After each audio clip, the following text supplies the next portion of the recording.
Well, what's with all this success with Michigan State quarterbacks in the league right now? That's crazy. I mean, even dating back to before Drew Stanton, there was Jeff Smoker, and he played a little bit in the league, and then Drew and myself and Kirk, and now I think, without a doubt, the question, Connor Cook's the next one in line. So they've done a great job of developing quarterbacks, and really I think they've progressed as they've gone on. I mean, you look at, I think I can, say this with all honesty. I think Connor could be the best one of us all. You watch him play out there.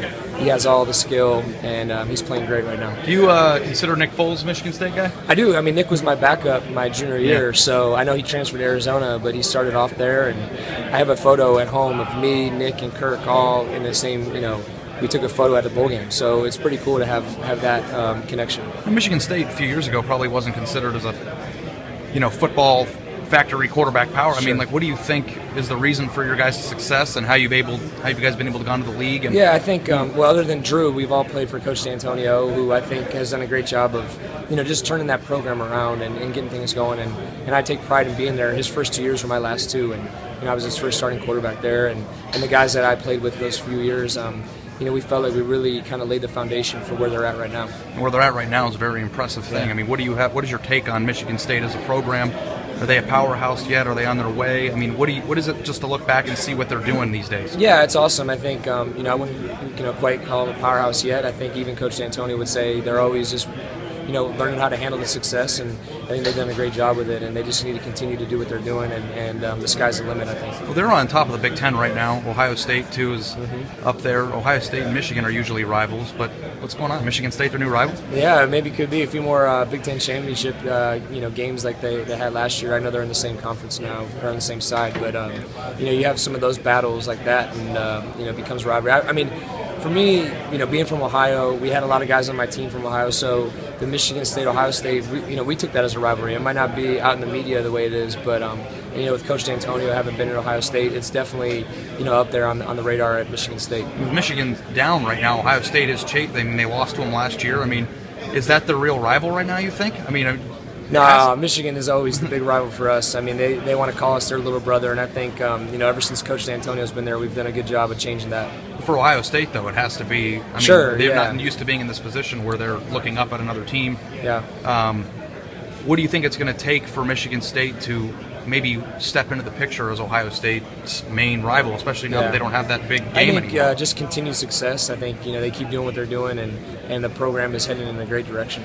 What do you think that Mark's doing so well up there? How is he able to change the culture of that program? I think the first thing you realize about Coach Dantonio is how much he cares about his players, and when you realize a coach cares about you, you're going to play with all your heart and give it your all. And he set a good culture there, a winning mentality. I remember my first couple years there were guys on the team that couldn't believe, they doubted that we could even play with Michigan or Ohio State. They didn't think there was any chance we could beat those guys. And when Coach Dantonio came around, he instilled that confidence in us that we could play with anyone. And that was just his first 2 years there. So now you look at those guys, and they're out there having fun, and they're playing loose, and you even see Coach Dantonio crack a smile every once in a while. Could you imagine that this was the way it was going to be when you were first there? Could you feel that lift? Yeah, no doubt. I mean, I think we went my first 3 years there not winning more than 4 or 5 games. And our first year there with Coach Dantonio, we were 7-5, went to a bowl game.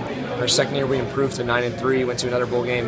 And then even from there on out, they've improved every year to where they were last year, Big Ten championship, Rose Bowl. I mean, that was the goal day one, and I think he got there a lot faster than anyone else would have thought. Can you speak about how he recruits? Like, he doesn't necessarily do it flashy. Yeah. How do you think that he does it?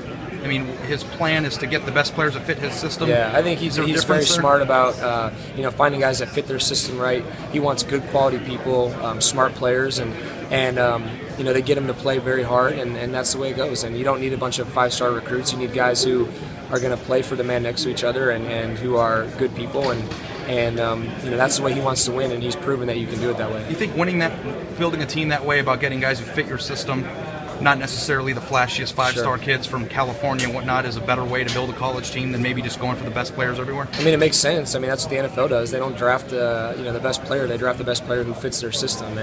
And if you're able to do that in college, which I think is probably harder because you're recruiting 18-year-old kids, you don't know how they're going to pan out. But if you have a good feeling about a kid who's a good person, is a fit for your system. I think that makes more sense than just recruiting the top player who may not fit well in that system.